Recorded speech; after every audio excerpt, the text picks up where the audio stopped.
David Bailey. I'm Noah Bailey's father. I live in Austin, Texas, and I work at a company called BP3. I'm the director of engineering there. So my first trip to Crested Butte was in 2016, and my wife had been there before, but I had never been. We had been to other parts of Colorado together.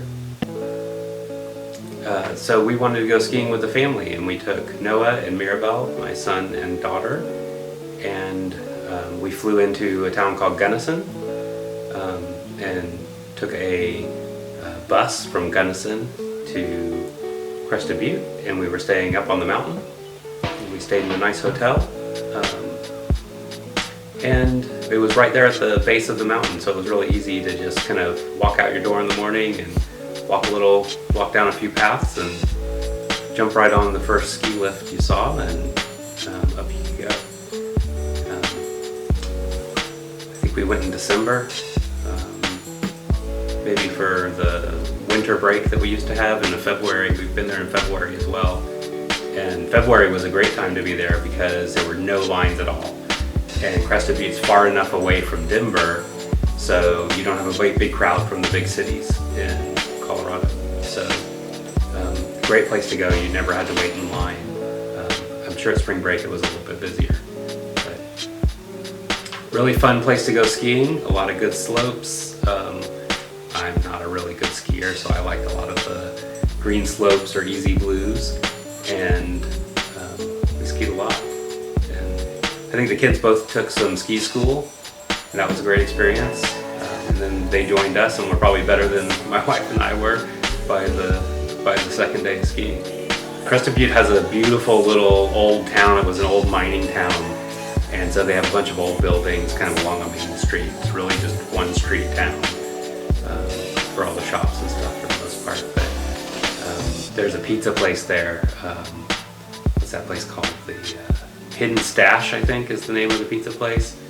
It is really excellent. They've got this pizza with figs and gorgonzola cheese on it that is just really delicious. And it's all fresh cooked. There's always a wait. It's amazing. There's always a wait at that restaurant. So that's one I highly recommend. Another restaurant we really liked there, I think it was called Rice. It was an Asian cuisine, kind of a cross between Chinese and Thai food, I would say. Really great, really good food. We're all vegetarians, so they have a lot of vegetarian options at both of those places. That's really fun. So the resort is really nice. It's great to be up on the mountain at the resort because they do have good transportation. They have good public transportation, and so even if you're on the mountain, you can get a bus and you can go into town. You don't have to have a car while you're there, which is one of the really great things that I like about it. I don't really like driving in the snow, so being able to take the public transportation, and it's super reliable and super easy, that's a really big plus for me. But the actual mountain is great. It's got restaurants up there. There's like a little grocery. A lot of the places where you stay have a little kitchenette, so you can go get some food, and you can cook breakfast and lunch and stuff like that in your hotel room even. And it's real nice because it's convenient and easy to get back and forth to the ski lifts, which is in the winter time. That's what I'm looking for. I want it to be really easy because you're hauling a lot of equipment, and it gets tiring when you're skiing. The last time we went to Crested Butte was during the summertime, and we went again. We took Noah and Mirabelle, and we also had Robin and Lucinda, who are my wife's parents, so the kids' grandparents. And we got a HomeAway or Airbnb type of place that was a big house. It was really great. It was a wooden, it kind of looked like a log house, but it was very wooden and had great views of all the surrounding countryside, and you could actually see Crested Butte from some of the windows and from the back porch. That was really great. We drove there that time, and it's quite a long drive. I can't remember the exact hours, but I think it was at least 20 hours, maybe more. But we took 2 days and drove it, and it wasn't too bad. And we saw a lot of great things along the way, so that was fun.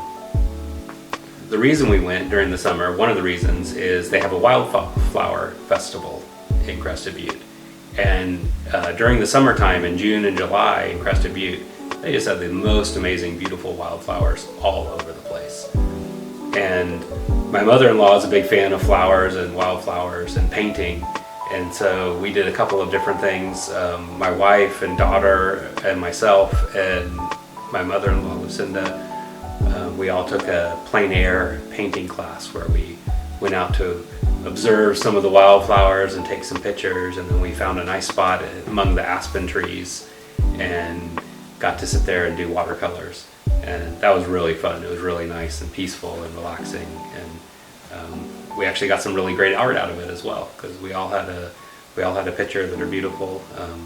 Noah's actually got a couple of them in his room, and I think Lucinda came home and repainted hers a couple times because she's a real artist, and she's got a beautiful painting framed on her wall now that reminds me of that time together every time I see it. So the house was on a cattle drive route, and so the owner of the house let us know, oh, okay, by the way, on Wednesday morning there's going to be a cattle drive, and the cattle are going to come through here and just be right outside the house. And so sure enough, about 6 in the morning, like right at the crack of dawn, this huge herd of cattle is getting rounded up, and there's cowboys on their horses driving the cattle. It was a super fun thing to watch them, maneuver the cattle, and some of them are smaller calves, and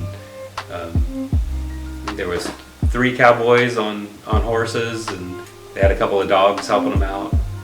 But I'd never seen anything like that before. I've lived in Texas all my life, and you'd think I'd see a big cattle drive like that, but I grew up in the city, so it was really fun to get to see that. It was interesting. So the other thing we did in the summer, one of the reasons we went there during the summer, is Noah's a big mountain biker, and he loves to mountain bike.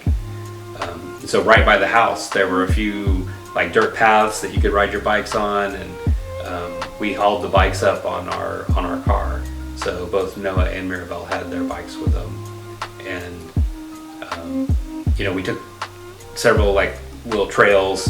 Noah and Mirabelle went off and had all kinds of adventures while we were at the house, and we also rented some bikes in town, and we all went on a trail together, and that was super fun. Although the weather was a little iffy that day, and I think we all got rained on and maybe hailed on a little bit. And then later in the week, Noah and my wife went up on the mountain and took the lifts up and rode the bikes down, and they had a lot of fun doing that, but again got hailed on. And Mirabelle and I got stuck on the ski lift, and it was lightning and hailing, and that was pretty scary. But we got down fine. It wasn't a big deal. So one of the other things we did for the Wildflower Festival was took a tour of gardens in the town. And so it was a little bit of a historical tour, but as well as just showing off some of the fancier gardens around town. There's all kinds of cute little cottages and churches and fire stations and things like that scattered about, just a block off of Main Street.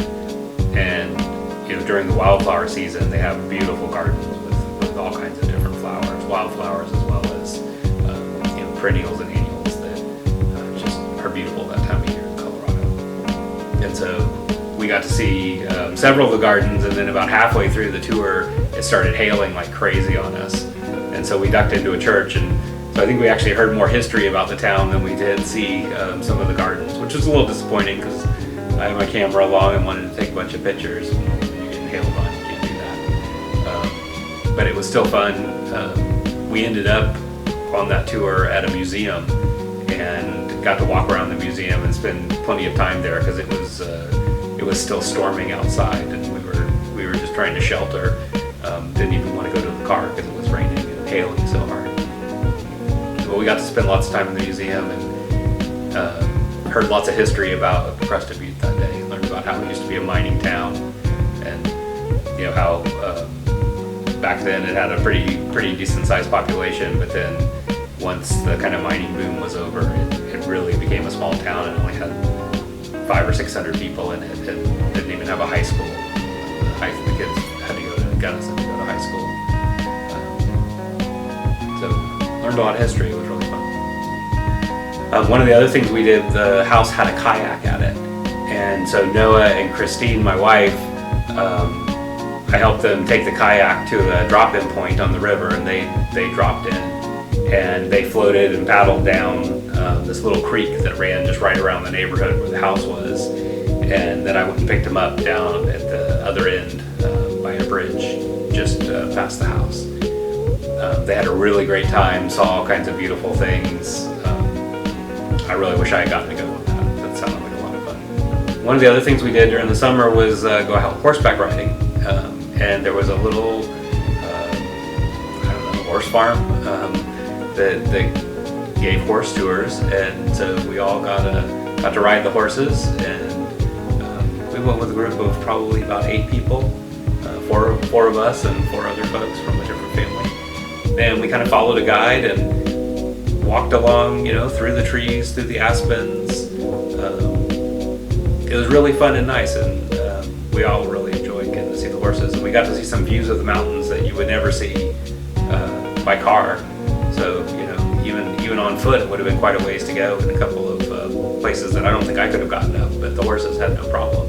So it was great to get to see the country, especially with the wildflowers blooming, big fields of yellow flowers, and with these huge big mountains in the background. It's just magnificent. I love Crested Butte both in the winter and the summer. I think it depends on heck, I would do both. If I could be there in the winter and the summer. We actually looked for a property when we were there last time, and it was so expensive that we couldn't justify getting something. But I think Crested Butte is one of the top 10 places I would definitely consider living there. I think it's a really great little town. They actually don't allow any chains there, so it's all independent. Grocery stores, independent coffee shops, independent gas stations, and independent restaurants. So you don't go there to have a Starbucks and a McDonald's. You go there because it's a unique place with a lot of culture and a lot of history to it. So I think that's really special. It's also just super cute and fun. And, during the winter it's beautiful with snow. During the summer it's beautiful with flowers. They have music festivals and all kinds of fun things going on there. So I would highly recommend going to visit.